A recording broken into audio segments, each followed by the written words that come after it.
மதுரை மாவட்டம் ஆவல்சூரன்பட்டி அருகே கட்டுப்பாட்டை இழந்து கவிழ்ந்த லாரியில் இருந்து ஆயிரக்கணக்கான ரூபாய் மதிப்பிலான மது பாட்டில்களை வெளியே சென்றவர்கள் எடுத்துச் சென்ற சம்பவம் அதிர்ச்சியை ஏற்படுத்தியுள்ளது.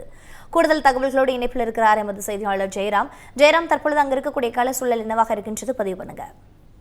நிச்சயமாக பிரீதா, சென்னையிலிருந்து திருநெல்வேலிக்கு சுமார் 1650 மதுபான பெட்டிகளை எடுத்துக்கொண்டு லாரி ஒன்று திருநெல்வேலிக்கு விருதுநகர் வழியாக சென்றுள்ளது.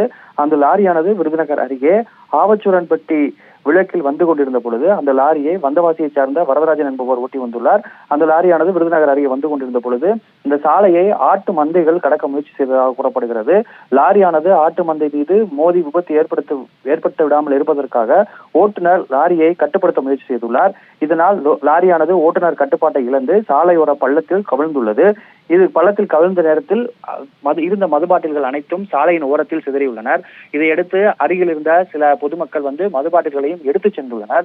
இதையடுத்து லாரி ஓட்டுநர் உடனடியாக காவல்துறைக்கு தகவல் தெரிவித்ததை அடுத்து அங்கு காவல்துறையினர் வந்ததுக்கு பின்பு பொதுமக்கள் மதுபான பாட்டில்களை எடுக்க விடாமல் காவல்துறையினர் தொடர்ந்து மது பாட்டில்களுக்கு பாதுகாப்பு பணியில் ஈடுபட்டு வருகின்றனர்.